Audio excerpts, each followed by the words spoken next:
Hello everyone, welcome back our YouTube channel SS small study में। आज के इस वीडियो में हम देखेंगे पार्ट थर्ड 10 एक्सरसाइज 10.1 का। ठीक है, मतलब 10.1 का। तो देखो, इसमें इसका दो पार्ट बन चुका है, जिसमें 1 से लेके 10 तक क्वेश्चन दो पार्ट में बना है, 1 से 10 तक क्वेश्चन।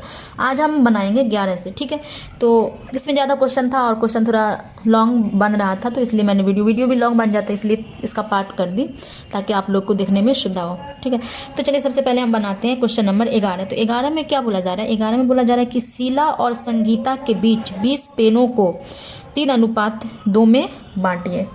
ठीक है, तो शीला और संगीता तो है ही। शीला, मान लो ये है शीला और ये है संगीता, है ना।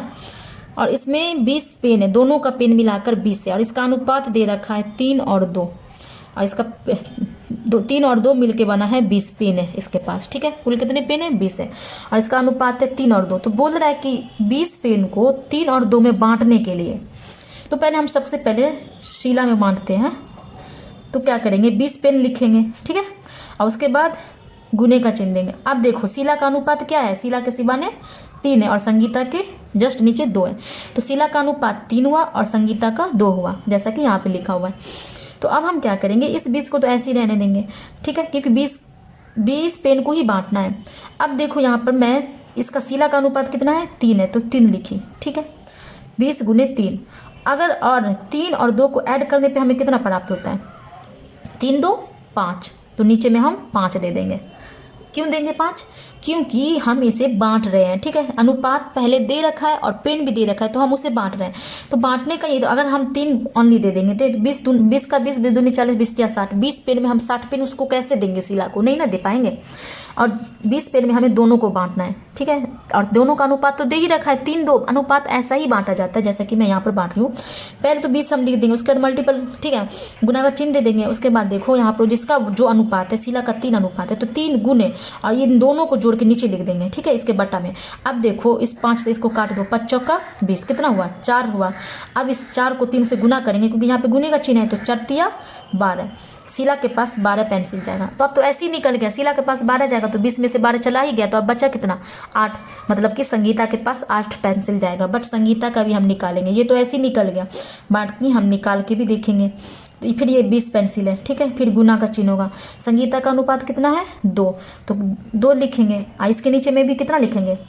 5 ही लिखेंगे, क्योंकि 3 2 दोनों को ऐड कर, दोनों का अनुपात को अगर हम ऐड करते हैं तो हमें निकलता है 5, तो इसके नीचे भी 5 देंगे। अब देखो, इसको हम इससे काट रहे हैं, तो 5 चौका 20, अगर 4 को 2, फिर यहाँ पे 4 हुआ, यहाँ पे गुना का चिन्ह है तो गुना होगा, 4 को 2 से गुना करेंगे तो 4 दूना 8, है ना, 8 निकल गया। मतलब शीला के पास 12 पेंसिल और संगीता के पास 8 पेंसिल, ये हमारा पेंसिल बट गया है। अब हम बनाते हैं क्वेश्चन 12। देखो, क्वेश्चन 12 में बोला जा रहा है कि पिता की वर्तमान आयु 42 वर्ष और उसके पुत्र की 14 वर्ष है। मतलब अभी जो चल रहा है उसका वर्ष, जैसे आप लोग का भी चल रहा होगा 12 13 जो भी, तो जो अभी जितना उम्र का है वो वर्तमान कहलाता है। ठीक है, करंट में। तो पिता की वर्तमान आयु जो है वो 42 वर्ष है और पुत्र की वर्तमान आयु है 14 वर्ष, है ना। तो बोल रहा है कि अनुपात इनका ज्ञात करने के लिए, तो 12 के ए में बोला जा रहा है कि पिता की वर्तमान आयु का पुत्र की वर्तमान आयु से, मतलब दोनों का वर्तमान आयु, तो दोनों का आयु तो यहाँ पर लिखा हुआ है। पिता का दे रखा है 42, है ना, अनुपात, और पुत्र का दे रखा है 14, तो इनका हम ये निकाल लेंगे। बहुत सिंपल है।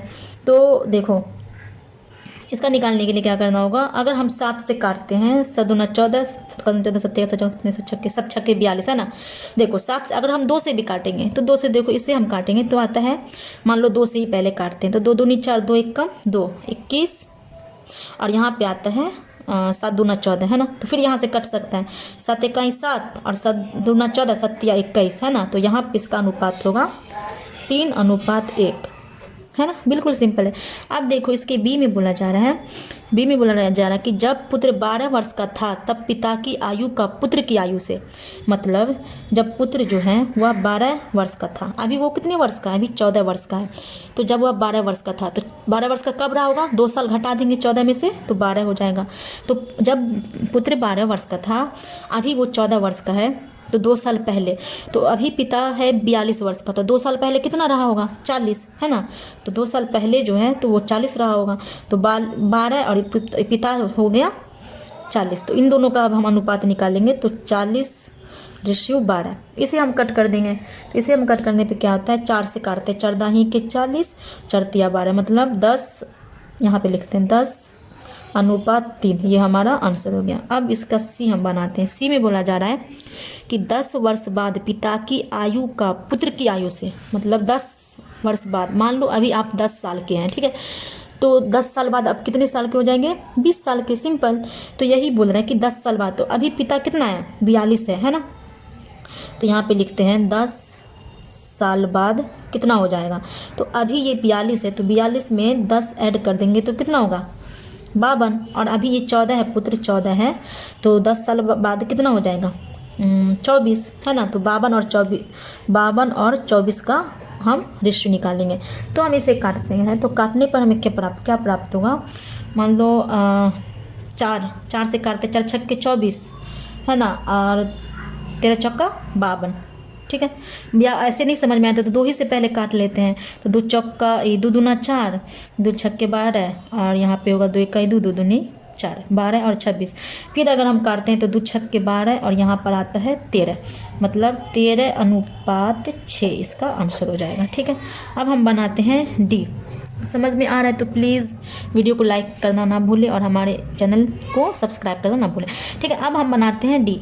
डी में बोला जा रहा है कि पिता की आयु का पुत्र की आयु से, जब पिता 30 वर्ष का था, मतलब जब उसका पापा 30 वर्ष का था, ठीक है, तो 30 वर्ष का कब रहा होगा, अभी तो वो 42 वर्ष का है ना, 30 वर्ष का, मान लो अब आप अभी 10 साल के हैं, मान लो जब आप 3 वर्ष के थे तो कितना साल पहले हमें बैक जाना पड़ेगा, 10 में से 3 घटा कर देंगे तो कितना होगा, 7 है ना। जब आप 7 साल के थे, मान लो अभी आप 10 साल के हो, तो 5 साल पहले जब आप 5 साल के थे तो 10 में से 5 घटा देंगे तो 5 होगा। यही यहाँ पे बोला जा रहा है कि जब पिता 30 साल का था, तो अभी तो वो 42 है, तो कितना बैक होगा, 42 में से अगर हम घटाते हैं, अभी 42 है, जब वो 30 साल का था तो कितना, ये 12 वर्ष पहले की बात हो रही है, ठीक है। जब वह 30 साल का था तो पुत्र कितना साल का रहा होगा, मतलब 12 वर्ष, अभी पुत्र है 14 वर्ष का, तो 12 वर्ष पहले पुत्र कितना रहा होगा, तो 14 में से 12 को लेस करेंगे तो 2 वर्ष का। जब पिता जो है 30 साल का था तो पुत्र उसका था 2 वर्ष का। इसका अब हम रेशियो निकालेंगे, तो 2 इकाई 2 और 15 दूना 30, 15:1, मतलब 15:1 इसका आंसर होगा, ठीक है। आई होप कि क्वेश्चन समझ में आया होगा। अब हम बनाते हैं क्वेश्चन नंबर 13। देखो क्वेश्चन 13 में बोला जा रहा है कि एक विद्यालय की 6वीं कक्षा में कुल छात्रों की संख्या 120 है, उसमें से 40 छात्र ए वर्ग में, 35 छात्र बी वर्ग में और शेष सी वर्ग में पढ़ते हैं, तो अनुपात ज्ञात कीजिए, ठीक है। तो सबसे पहले हम देखेंगे कि विद्यालय में कितने छात्र, कितने स्टूडेंट, ठीक है। ये मान लो ये एक स्कूल है, विद्यालय उसी को कहते हैं स्कूल, तो स्कूल में है 120 छात्र है, उसमें लड़का लड़की सब मिक्स है, इसमें ये नहीं किया गया कि इतना लड़का इतना लड़की, ठीक है। उसमें से देखो सेक्शन ए है ना, वर्ग मतलब उसमें छात्र ए वर्ग में है, मतलब ए में है, अ में जो भी ए जो है वो अ ही कहलाएगा, तो ए में है 35, ठीक है।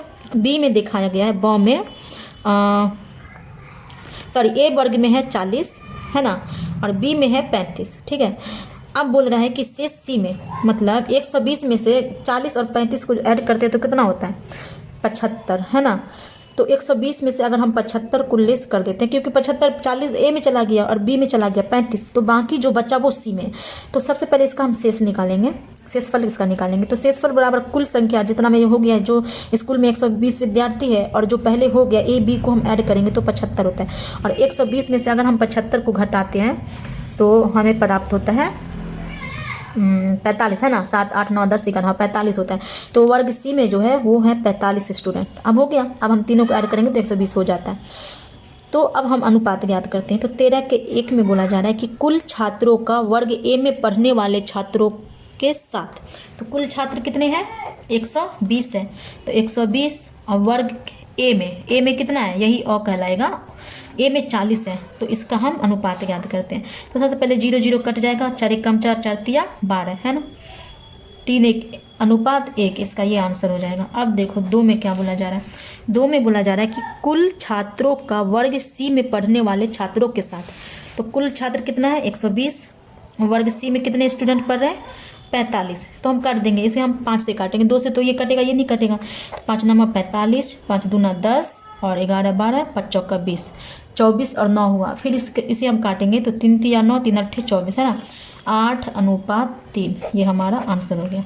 अब हम बनाते हैं 3 में बोला जा रहा है कि ब वर्ग में मतलब कि बी वर्ग और ए वर्ग के छात्रों का अनुपात। तो बी में कितना है 35, जो पहले बोला जा रहा है उसी को पहले लिखेंगे। तो पहले बी बोला जा रहा था, बी में 35 है, उसके बाद ए बोला जा रहा था, ए में 40 है, तो इसका हम निकाल देंगे। तो कितना होगा 5 7 35, 5 8 40 है ना, 7:8, इसका हो गया 7:8 आंसर।